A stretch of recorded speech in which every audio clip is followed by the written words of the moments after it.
शास्त्रीय विद्या पर सभी दर्शकों का हार्दिक स्वागत एवं अभिनंदन। आज महोदया जी आई हैं कुछ प्रश्न लेकर के, तो इस हम प्रश्नों का स्पष्टीकरण करेंगे, उसकी व्याख्या करेंगे। तो कहिए महोदया जी, आज आपके क्या प्रश्न हैं? प्रणाम गुरुजी। आयुष्मती भव, आपका कल्याण हो। जैसे हम सब देख रहे हैं और मैं बहुत कुछ ज्योतिष के बारे में पढ़ती रहती हूँ, तो मैं आजकल बहुत देख रही हूँ कि लोग ना देश दुनिया के बारे में बहुत बातचीत कर रहे हैं। तो ये जो देश दुनिया के बारे में जो लोग बातचीत कर रहे हैं, मेरे माइंड में एक चीज़ आया कि क्या ज्योतिष में देश दुनिया के बारे में या उसके बारे में जो चीज़ बता सके, ऐसा कुछ ज्योतिष में भी है क्या? ऐसी जिसमें रिसर्च कर रही थी। फिर मुझे एक वर्ड मिला जिसको संहिता ज्योतिष बोलते हैं। आप मुझे करेक्ट कर सकते हैं गुरुजी अगर मैं गलत प्रोनाउंशिएट कर रही हूँ। संहिता ज्योतिष कहते हैं। तो मैं वही क्वेश्चंस आज पंडित जी के लिए लेके आई हूँ, जिससे मुझे भी वो चीज़ें समझ पाए और आप भी वो चीज़ के बारे में डिटेल डिस्क्रिप्शन समझ सके। तो गुरुजी, आज का टॉपिक है संहिता ज्योतिष। सबसे पहला मैं आपसे ये जानना चाहती हूँ कि संहिता ज्योतिष किसे कहते हैं? बहुत सही प्रश्न है। संहिता ज्योतिष ज्योतिष का एक पार्ट है। जैसा आप जानते होंगे कि वेद के 6 अंग हैं जिसको वेदांग कहते हैं। शिक्षा, कल्प, व्याकरण, निरुक्त, छंद और ज्योतिष। तो वेद को एक पुरुष मान लिया गया और उसके अंगों में इस ज्योतिष शास्त्र को आँख बताया गया, नेत्र बताया गया। तो जैसे हम नेत्र से देखते हैं तो हमें सब सही सही दिखाई देता है। आदमी कहता सुनी सुनाई बात पर ध्यान मत दो, आँख से आपने देखा क्या? तो ये ज्योतिष हमारा आँख से देखता है, यानी ये सही सही वर्णन करता है। तो इस ज्योतिष में जब हम पढ़ने जाते हैं, देखने जाते हैं क्या हो रहा है इस ब्रह्मांड में और क्यों हो रहा है, तो उसके लिए ज्योतिष के हमें पार्टों को पढ़ना पड़ता है, जिसको कहते हैं ज्योतिष के स्कंद, अंग कहते हैं। तो उस अंग में 3 अंग हैं, सिद्धांत, संहिता और होरा। अच्छा। सिद्धांत गणित का पार्ट है और हमारा जो होरा है वो व्यक्ति विशेष के भविष्य और भूत और वर्तमान को बताता है, प्रेजेंट, पास्ट, फ्यूचर व्यक्ति विशेष का। और ये जो हमारा संहिता ज्योतिष है ये समग्र बातों चीजों को बताता है, यानी ये समूह की बातें बताता है कि राष्ट्र में क्या होगा, इस राज्य में क्या होगा, सबके ऊपर उल्कापात आ रहा है, भूकंप आएगा, ज्यादा बारिश होगी, तो एक के ऊपर तो प्रभाव नहीं पड़ेगा, इस समष्टि के ऊपर प्रभाव पड़ेगा। तो ये हमारा संहिता ज्योतिष समष्टि की बातें करता है, एक चीज। अब अगर हम इसके शब्दों के अर्थ पर जाएं संहिता के बारे में, तो संहिता 2 शब्दों के योग से बना है। एक तो है संहित शब्द है और दूसरा टाप प्रत्यय लगा हुआ है। इसके आधार पर संहिता बना। आचार्यों ने इसमें बहुब्रीहि समास माना है और बहुब्रीहि समास करके बोला है सम्यक हितम प्रतिपाद्यम यस्याः सा, ऐसा विग्रह किया। यानी जो सम्यक हित चाहता है, उचित हित चाहता है, किसका? लोगों का। लोक हित परक ये ऐसा शास्त्र है कि इसमें लोक हित परक विषयों का सम्यकतया प्रतिपादन ये करता है। तो जो शास्त्र करता है लोक हित की बात और सम्यक पूर्वक, माने अच्छे ढंग से जो करता है उसे हम कहते हैं संहिता। ठीक है। तो ये संहिता भाग एक वैज्ञानिक आधार को स्वीकार करता है। ये कोई इधर उधर की बात नहीं कहता, वैज्ञानिक आधार की बात को स्वीकार करके प्राकृतिक जो हमारे तत्व हैं, प्रकृति में जो दिखाई देते हैं ये सब चीजें, प्राकृतिक तत्वों के शुभ अशुभ का फल क्या पड़ेगा। अगर वो शुभ है तो उसका क्या फल मिलेगा, अशुभ है तो क्या फल मिलेगा, इसको स्पष्ट करते हुए राष्ट्र के हित के, पूरे राष्ट्र पूरे विश्व के हित के लिए ये अनेक सिद्धांतों का प्रतिपादन करता है। इस सिद्धांत पर चलिए तो देश का हित होगा, राष्ट्र का हित होगा, समाज का हित होगा।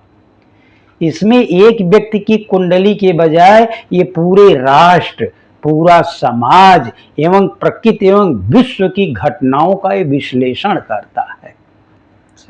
ये जो हमारा संहिता ज्योतिष होता है, इसमें समष्टिगत फल, समष्टि माने समूह, व्यष्टि और समष्टि दो अर्थ होते हैं। व्यष्टि माने व्यक्तिगत, समष्टि माने समूह।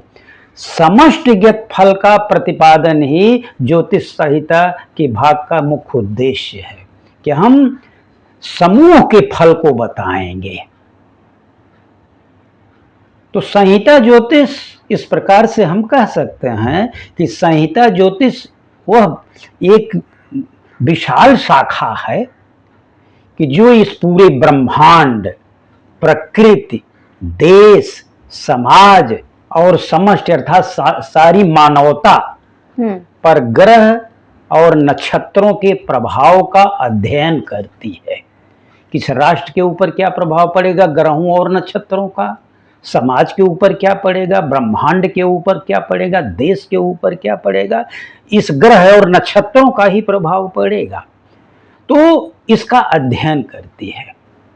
और ये जो संहिता ज्योतिष है, इसे ज्योतिष का सबसे विस्तृत और समाज कल्याण से जुड़ा हुआ भाग माना जाता है कि सबसे विशाल है और ये समाज का कल्याण करता है।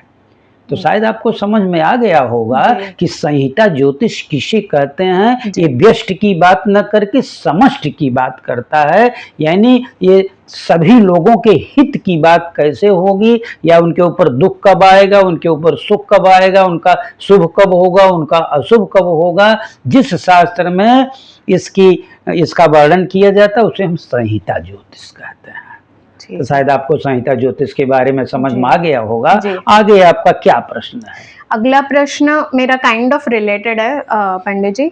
संहिता ज्योतिष के अंतर्गत कौन से विषय का समावेश है? बहुत सारा, बहुत सही ये प्रश्न है। संहिता ज्योतिष बहुत विशाल है। इसमें कोई भी क्षेत्र नहीं छूटा है। जिसको हम आज विज्ञान कहते हैं कि बॉटनी है, जूलॉजी है, भौतिक विज्ञान है, रसायन विज्ञान है, और ये पेड़ विज्ञान है, तो पुष्प विज्ञान है, तो संगीत विज्ञान है, तो आपदा का विज्ञान है, तो ये क्या कहा जाता है, ये मौसम का विज्ञान है, वो सब उसमें समाया हुआ है। आप यहाँ जान सकते हैं कि आज जो ये विज्ञान निकला हुआ है, सनातन धर्म के ज्योतिष से ही विज्ञान निकला और उसको पनपा, माने नए नए उसमें खोज हो रहे हैं, लेकिन मूल जड़ वेदों में ही है। अब हम आपको बता रहे हैं कि इसमें क्या क्या चीजें हैं, विषय क्या क्या पढ़ाई जाती है। पहली बात तो ये जान लीजिए, ये सामाजिक विज्ञान है। इसमें चारों वर्णों की बात है, ब्राह्मण, क्षत्रिय, वैश्य, शूद्र। वो जाति के आधार पर नहीं जैसे आज की जाति है, वो कर्मों के आधार पर है। और राशियों के आधार, जब मैं राशियां बताऊंगा तो उसमें बताऊंगा कि राशियों के आधार पर ब्राह्मण, क्षत्रिय, वैश्य, शूद्र होते हैं, जाति के आधार पर नहीं होते। एक ही घर में चारों बच्चे हैं तो चार वर्ण के हो सकते हैं, अलग अलग वर्ण के होते हैं। तो हमारा जो है सनातन धर्म जाति को नहीं मानता है। ये तो बाद में रूढ़ हो गई, वो अलग बात है। तो इसमें वर्ण को पढ़ाया जाता है, आश्रम को पढ़ाया जाता है कि ब्रह्मचर्य आश्रम है, ये गृहस्थ आश्रम है, वानप्रस्थ आश्रम है, संन्यास आश्रम, उसके फायदे के बारे में बताया जिससे जनता का हित हो। इसमें विवाह के बारे में बताया जाता है, पुरुषार्थ के बारे में बताया जाता है, धर्म अर्थ काम मोक्ष की, इस प्रकार से एक सामाजिक विज्ञान की बातें इसमें पढ़ाई जाती है। दूसरा आप कहिए, ये भौगोलिक शास्त्र भी है, ये भूगोल को बताता है। उस समय के नगर क्या थे, जिले क्या थे, जिलों का नाम क्या था, नदियों का नाम क्या था, पहाड़ों का नाम क्या था, देश का क्या नाम, आज तो दिखाई नहीं देते। आज वो नहीं दिखाई देते क्योंकि वो नाम बदल चुके हैं, लेकिन उसी से हम सर्च करते हैं कि प्राचीन समय में वो कहाँ पर ये था, उसको हम खोजते हैं। तो उसी शास्त्र के माध्यम से तो भौगोलिक बात भी करता है, ये वास्तु की बात करता है। अच्छा। वास्तु माने होता है, इसमें वास्तु की बातें पढ़ाई जाती हैं। जमीन के शोधन से लेकर के जमीन का परीक्षण करो, शोधन करो, उसकी दिशा देखो, उसका वो नक्शा बनाओ, पूर्व जगह छोड़ो को पश्चिम जगह छोड़ो, तो गृह प्रवेश तक ये बातें करता है। अच्छा। तो उसमें वो जो हमारे पंच तत्व हैं, क्षितिजल पावक गगन समीरा, वो वहाँ पर प्रॉपर वे में रहें, उससे मनुष्य का स्वास्थ्य अच्छा रहे। ये वास्तु की भी बात है और जन कल्याण की बात इसमें करता है। ये वास्तु, इसमें सामुद्रिक शास्त्र की बातें आती हैं, इसे रेखा विज्ञान कहते हैं। आप देखते हो लोग हाथ देखते हैं, ज्योतिषी आ गया मतलब हाथ दिखाना चालू किया, हाथ देखो जी। ज्योतिषी माने केवल हाथ देखना नहीं होता, वो एक उसका पार्ट है, ये संहिता ज्योतिष का। तो उसमें रेखा विज्ञान है कि रेखाएं कहाँ कैसी बनी, तो जीवन रेखा है, तो मस्तिष्क रेखा है, तो हृदय रेखा है, कौन छोटी है बड़ी है, तो पर्व है। इसमें सब पर्व होते, जैसे बृहस्पति पर्व है, तो शनि पर्व है, तो सूर्य पर्व है, तो ये बुध पर्व है, इधर चंद्रमा पर्व है, तो इधर शुक्र पर्व है, सब पर्व है। उसके आधार पर उसका निर्णय किया जाता है।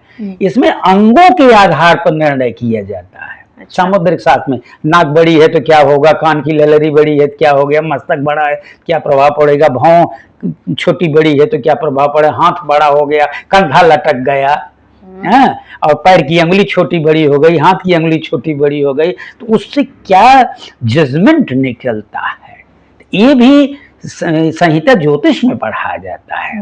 तो ये आपका जान लीजिए कि ये सामुद्रिक शास्त्र है, इसमें बॉडी लैंग्वेज भी पढ़ाई जाती है कि बॉडी आपकी बोल क्या रही। बहुत से लोग देखते हो मस्तक रेखा बताते हैं जी। तो ये सब संहिता ज्योतिष की एक पार्ट है। इसमें वृष्टि विज्ञान भी है। वृष्टि माने जो बारिश होती है। अच्छा। कहाँ बारिश ज्यादा होगी, कहाँ बारिश कम होगी, कब होगी, कैसे होगी, तो ये सब बातें बताई जाती हैं। तो इसमें ये भी पढ़ाया जाता है। इसमें दकारगल पढ़ा जाता। दकारगल नया शब्द है, सबको नहीं समझ में आता। मुझे तो पहले के जमाने में पानी जब खोज, जैसे आज जमाने में एक विज्ञान है कि पानी मशीन से खोज के बताता है कि यहाँ पानी जमीन के नीचे है। हाँ। और यहाँ जमीन के नीचे पानी नहीं है जी, जी। एक मशीन है आगे में, वो विज्ञान की भूमिका हमारे ज्योतिष में है, उसको कहते थे दकारगल।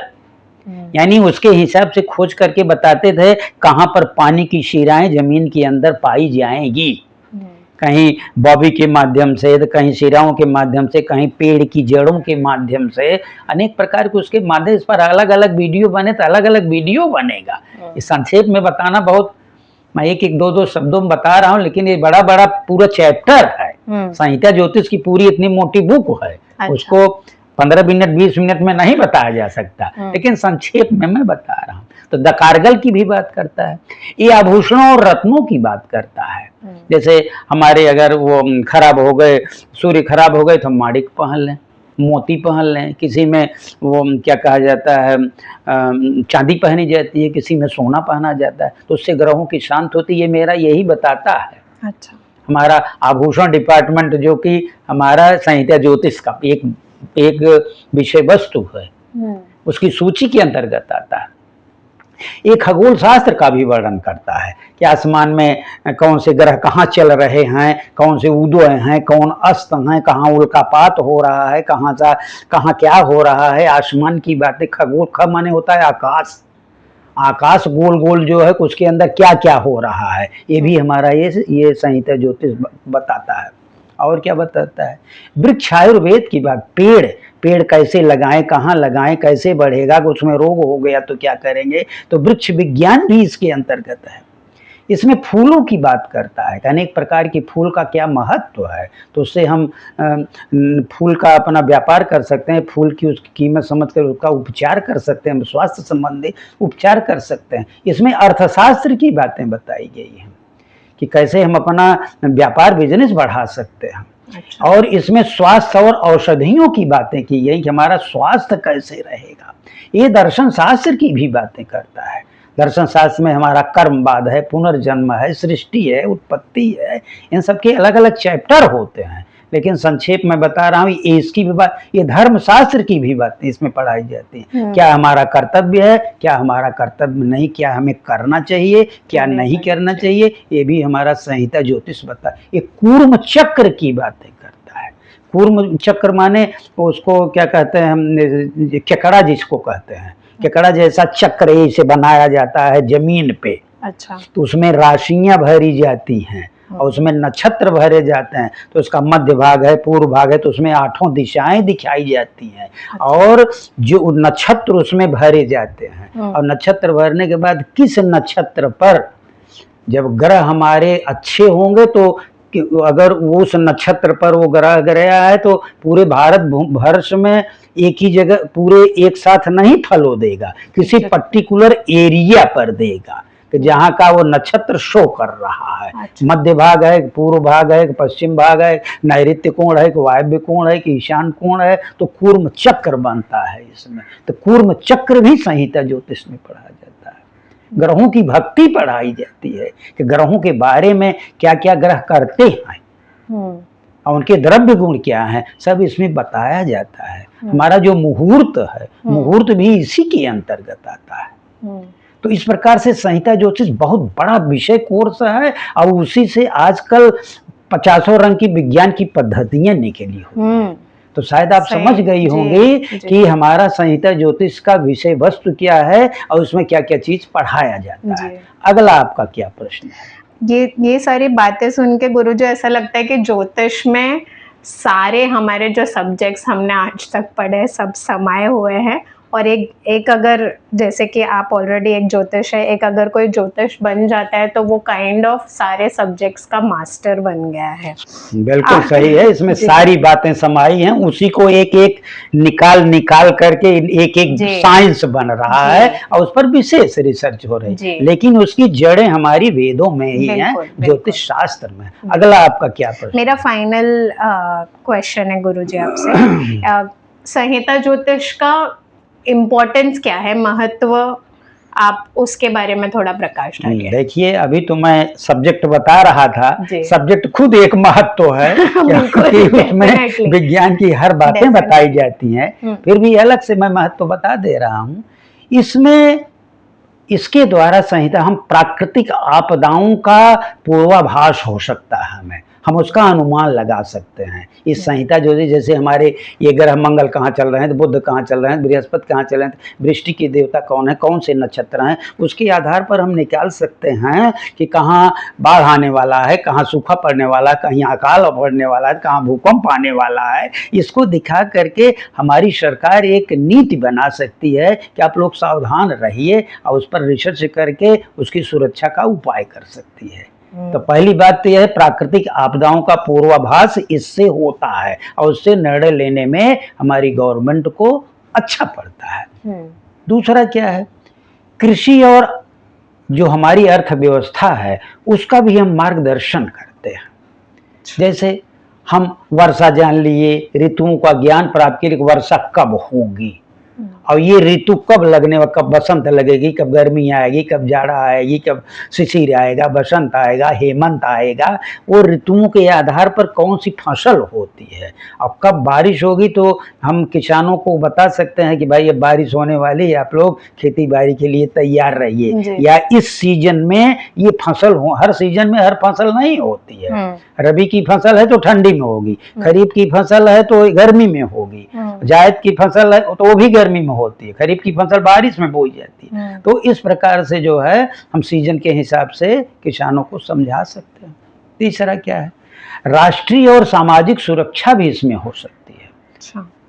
इसके पढ़ने से, यही इसका महत्व है। अब राष्ट्रीय कैसे क्या होगी, जो जैसे हम ग्रहों का अध्ययन किए, नक्षत्रों का अध्ययन किए, जैसे मंगल इस बार देवता है तो मंगल उत्पात मचाने वाला देवता है, तो उत्पात मचाने तो हम राजनीतिक उथल पुथल हो सकती है, युद्ध की संभावना हो सकती है, या महामारी नक्षत्रों के कारण और ग्रहों के कारण आ सकती है, और सामाजिक संकट हो सकता है नक्षत्रों और ग्रहों के नाते। तो उसके आधार पर हम थोड़ा हमारी सरकार भी समझ सकती है, उसके उपाय और सतर्कता का काम कर सकती है कि भाई हम थोड़ा उपाय करके रखें, नहीं प्रॉब्लम हो सकती है। इसमें वास्तु की बातें बताता, घर कैसा बनेगा, इसके अनुसार हम घर बना करके सुखी रह सकते हैं। क्योंकि आजकल जो घर बनते हैं वास्तु के हिसाब से कम बनाए जाते हैं, जिससे अनेक प्रकार की समस्याएं आती हैं। घर में आकाश तक तो नहीं रहता, खुली जगह ही नहीं रहती। पता लगा कि उसमें ईशान कोण में और पूर्वी दिशा में जगह खाली होनी चाहिए, तो उधर बड़ी बड़ी दीवारें बन जाती हैं, ऊंची ऊंची दीवार बननी चाहिए दक्षिण साइड और पश्चिम साइड में बनना चाहिए। तो जो सूर्य की रोशनी आनी है, जहाँ से हमारा ईशान कोण है, प्रभु के दर्शन होने वाले हैं, वो सब बंद हो जाता है, ब्लॉक हो जाता है। जिस घर में आकाश नहीं रहती, बच्चों का दिमाग शून्य हो जाता है, क्योंकि आकाश बृहस्पति क्या तत्व है, तो बृहस्पति नहीं आएंगे तो बुद्धि कहाँ से आएगी। इसलिए खुला जगह होना, तो वास्तु बताने से, वास्तु जानने से इसका महत्व क्या हो जाएगा। हम अच्छा घर, मतलब हमें ऐसा घर बनाएंगे जिसमें हमारा परिवार जो है सुखी रह सके, एक फायदा ये हो गया। दूसरा, रत्नों के द्वारा हम ग्रह शांति भी करते हैं। ये माणिक्य पहन लो, ते मोती पहन लो, ते क्या कहा पुखराज पहन लो, तो उसके द्वारा हमारा कोई ग्रह अगर खराब है, सूर्य हमारे खराब है, माणिक्य पहन लिया, और हमारे मंगल खराब है, मूंगा पहन लिया, इस प्रकार से बृहस्पति खराब है, पुखराज पहन लिया, तो उस ढंग से करने के बाद हमारी जो है ग्रह शांत हो जाती हैं, वो देवता शांति होकर हमारे ऊपर कृपा करने लगते हैं। और क्या है, ये पादप विज्ञान है, पेड़ों का, पेड़ लगाना अत्यंत आवश्यक है। पेड़ नहीं रहेंगे तो ऑक्सीजन कहाँ से मिलेगा जी। तो पेड़ लगाना, तो पादप विज्ञान इसके अंतर्गत है। हम वृक्ष कब लगाएं, वृक्ष कैसे हम सुरक्षित रखें, वृक्ष में रोग लगें तो हम करें क्या, वृक्ष कितनी दूर पर लगाएं, कौन कौन सा वृक्ष लगाएं, इसको करने के बाद हमारे देश में हरियाली छा जाएगी और हमें ऑक्सीजन की कमी नहीं रहेगी। तो इस प्रकार से जो है ये हमारा ये महत्व हो जाएगा। और दूसरा क्या है, अर्थशास्त्र इसमें है, पढ़ करके हम अपना व्यापार बिजनेस अच्छा कर सकते हैं। इसमें फूलों की बातें बताई जाती हैं, फूलों से संबंधित हम उसका सेंट निकाल सकते हैं, उसका व्यवसाय कर सकते हैं। फूलों के गुणों से हमारा स्वास्थ्य कैसे सही रहेगा, उसके अर्क के द्वारा, उसके पत्तों के द्वारा, हम ये सब बातें हमारे संहिता ज्योतिष के अंतर्गत हैं। और क्या एक महत्व है इसका, ये सामूहिक कल्याण की बातें करता है। ये कहता है कि किसी एक व्यक्ति का कल्याण नहीं करता, इसमें समूह के कल्याण की बातें बताई जाती हैं, जिससे कि मानव समाज में या इसके बीच में संतुलन बना रहे, इस ब्रह्मांड का संतुलन बना रहे। ऐसा ये संहिता ज्योतिष हमें मार्ग बताता है। तो शायद आपको इसके महत्व को समझ में आ गया होगा कि संहिता ज्योतिष का महत्व होता क्या है। तो और आपका आगे कोई क्वेश्चन है? जी नहीं, ये मेरा फाइनल क्वेश्चन था। गुरुजी, संहिता ज्योतिष के बारे में इतना सब कुछ जान के, और काइंड ऑफ सारे सब्जेक्ट्स, काइंड ऑफ सारी चीज़ें इसमें समाई हुई है, ये मुझे नहीं पता था। इसके बारे में मार्गदर्शन करने के लिए बहुत बहुत धन्यवाद गुरुजी। धन्यवाद आपका भी। और इसी के साथ मैं अपनी वाणी को विराम देता हूँ। आप लोगों का बहुत बहुत धन्यवाद एवं आभार।